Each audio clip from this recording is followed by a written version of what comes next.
നമസ്കാരം. Silver line social impact അസസ്മെന്റുമായി ബന്ധപ്പെട്ട് ആശങ്കയിലായിരുന്ന ആളുകളെ, കുടുംബാംഗങ്ങളെ, ഭൂവുടമകളെ KRDCLന്റെയും സർക്കാരിന്റെയും പ്രതിനിധികളും രാഷ്ട്രീയ പാർട്ടി പ്രവർത്തകരും ജനപ്രതിനിധികളൊക്കെ നേരിട്ട് കണ്ട് സംസാരിക്കാൻ തുടങ്ങിയിരിക്കുന്നു. 3-4 ദിവസമായിട്ട് വളരെ സജീവമായിട്ട് കേരളത്തിന്റെ പല ഭാഗത്തും ആളുകളുടെ പ്രതികരണം ലൈവായിട്ട് നമ്മൾ കാണുന്നു, ലൈവായി ഷൂട്ട് ചെയ്ത് നമ്മൾ കാണുന്നു. വളരെ പ്രതീക്ഷാ നിർഭരമാണ്, വളരെ വളരെ പോസിറ്റീവാണ്. പലരും തെറ്റിദ്ധരിക്കപ്പെട്ടിട്ടാണ് ഈ ബഹളങ്ങളൊക്കെ ഉണ്ടാക്കിയത് എന്ന് മനസ്സിലാവുന്നു. ജനങ്ങളുടെ കൂടെ തന്നെ നിൽക്കുന്ന സർക്കാർ വളരെ കൃത്യമായി പറയുന്നു, ഒരാളെയും സിൽവർ ലൈനിന്റെ പേരിൽ ദുരിതത്തിലേക്ക് ഈ സർക്കാർ പറഞ്ഞയക്കില്ല എന്ന്. എല്ലാവരുമായി ചർച്ച ചെയ്തേ, എല്ലാ ഭൂവുടമകളും എല്ലാ വീട്ടുകാരുമായി ചർച്ച ചെയ്ത് അവർക്ക് ബോധ്യപ്പെട്ട സമയത്ത് ബോധ്യപ്പെടുന്ന രീതിയിൽ മാത്രമേ ഭൂമി ഏറ്റെടുക്കുള്ളൂ എന്ന് മനുഷ്യന്മാർക്ക്, മലയാളികൾക്ക് നന്നായി മനസ്സിലാവുകയും ചെയ്യുന്നു. അതിനിടയിൽ ഇപ്പോൾ 2-3 ദിവസമായിട്ട് പിന്നെയും കേട്ടുകൊണ്ടിരിക്കുന്ന ഒരു സംഗതിയാണ് ബഫർ സോൺ എന്നുള്ളത്. ഈ വരുന്ന റെയിൽ കോറിഡോറിന്റെ 2 വശത്തും 2.5 കിലോമീറ്റർ ദൂരം ബഫർ സോണാണ്. അവിടെയുള്ള കെട്ടിടങ്ങളെല്ലാം പൊളിഞ്ഞു വീഴുമെന്നുള്ള വാർത്ത കണ്ടത് ഒരു പത്രത്തിലാണ്. 2.5 കിലോമീറ്റർ ദൂരത്തിൽ ആളുകൾക്ക് കിടന്നുറങ്ങാൻ പറ്റില്ല എന്നുള്ള വാർത്തയും നമ്മൾ കണ്ടിട്ടുണ്ടായിരുന്നു. 500 മീറ്റർ വരെ ദൂരം വരെയുള്ള കെട്ടിടങ്ങൾ പൊളിഞ്ഞു വീഴുമെന്ന് വേറൊരു വിദഗ്ധ ചാനലിൽ പറയുന്നത് നമ്മൾ കേട്ടു. ഇന്നലെ ഒരു ടെലിവിഷൻ ചർച്ചയിൽ ഒരു വീട്ടമ്മ കണക്കുകൾ ഉദ്ധരിച്ചുകൊണ്ട് പറയുന്നത് കണ്ടു. അവരുടെ വീട്ടിലൂടെ, പറമ്പിലൂടെ പോകുന്നുണ്ട്, 10 മീറ്റർ 2 വശത്തും ബഫർ സോണാണ്, അവിടേക്ക് ഞങ്ങൾക്ക് പ്രവേശനമില്ല എന്ന്. ഇതെല്ലാം വളരെ കൂടുതൽ അസത്യങ്ങൾ ഊതി വീർപ്പിച്ചതാണ്.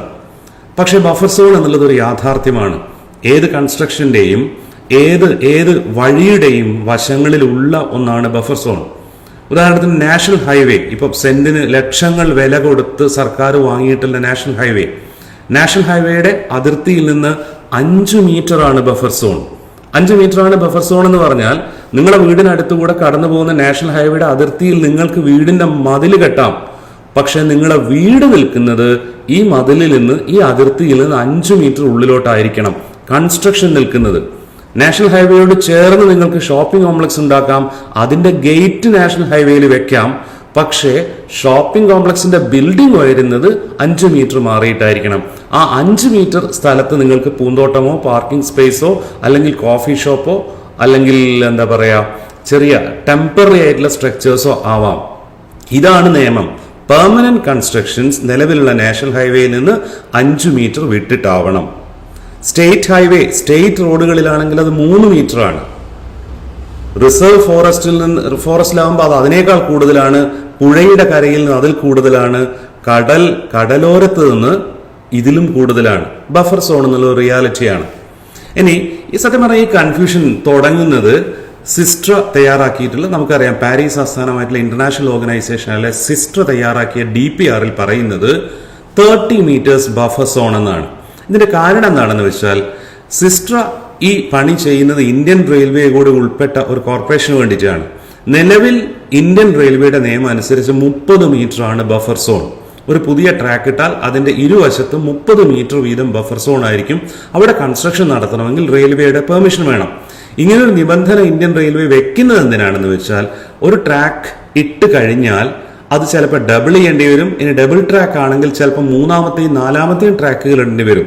അന്ന് അക്വിസിഷന് പ്രശ്നമില്ലാതിരിക്കാൻ വേണ്ടിയിട്ടാണ്. പക്ഷേ സിൽവർ ലൈൻ എന്നുള്ളത് ഇതിൽ നിന്ന് വിഭിന്നമാണ്. കാരണം ഇതൊരു സ്റ്റാൻഡ് അലോൺ ട്രാക്കാണ്. 2 ട്രാക്കുകൾ ഇപ്പൊ തന്നെ പണി തീർക്കുകയാണ്. അതിലിനി ഒരു 3-ാമത്തെയോ 4-ാമത്തെയോ ട്രാക്ക് കൺസ്ട്രക്ട് ചെയ്യേണ്ട ആവശ്യമില്ല.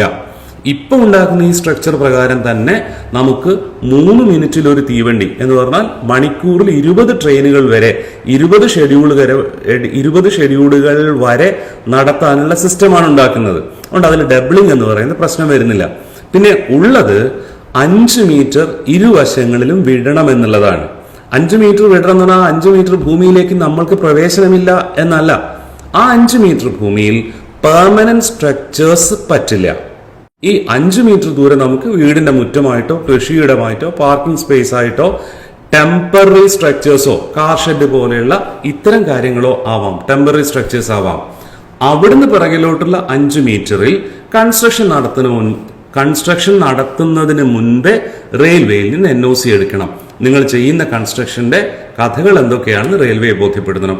ഇപ്പോൾ തന്നെ കെട്ടിട നിർമ്മാണ ചട്ടവും നിയമവും ഉള്ളതാണ് കേരളത്തിലെ മഹാഭൂരിപക്ഷം പഞ്ചായത്തുകളിലും. പഞ്ചായത്തിൽ നിന്ന് ലൈസൻസ് എടുത്ത് മാത്രമേ, പെർമിഷൻ എടുത്ത് മാത്രമേ നമുക്ക് നമ്മളുടെ വീട് ഇപ്പോൾ ഉണ്ടാക്കാൻ പറ്റുള്ളൂ. അതുപോലെ തന്നെ റെയിൽവേയിൽ നിന്ന് പെർമിഷൻ എടുക്കണം. ഇതാണ് വാസ്തവം. ഇതും ആർക്കും ബുദ്ധിമുട്ടുണ്ടാക്കുന്നില്ല എന്നൊന്നും നമുക്ക് പറയാൻ പറ്റില്ല.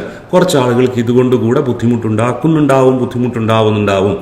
അവരുടെ ബുദ്ധിമുട്ട് കൂടെ പരിഹരിക്കാൻ നമ്മൾ തീരുമാനിച്ചാൽ മതി, കേരള ഗവൺമെന്റ് തീരുമാനിച്ചാൽ മതി. കാരണം ലാൻഡ് അക്വിസിഷൻ കംപ്ലീറ്റ് ചെയ്യുന്നത്, അതിന്റെ ചെലവ് മുഴുവൻ വഹിക്കുന്നത് കേരള ഗവൺമെന്റാണ്.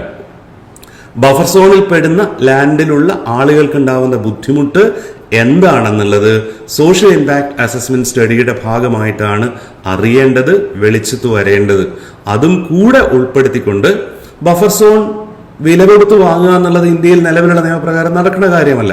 അല്ലാതെ അതെങ്ങനെ പരിഹരിക്കാമെന്നുള്ളത് സാർത്ഥകമായിട്ടുള്ള ക്രിയേറ്റീവായിട്ടുള്ള ചർച്ചകളാണ് നടക്കേണ്ടത്.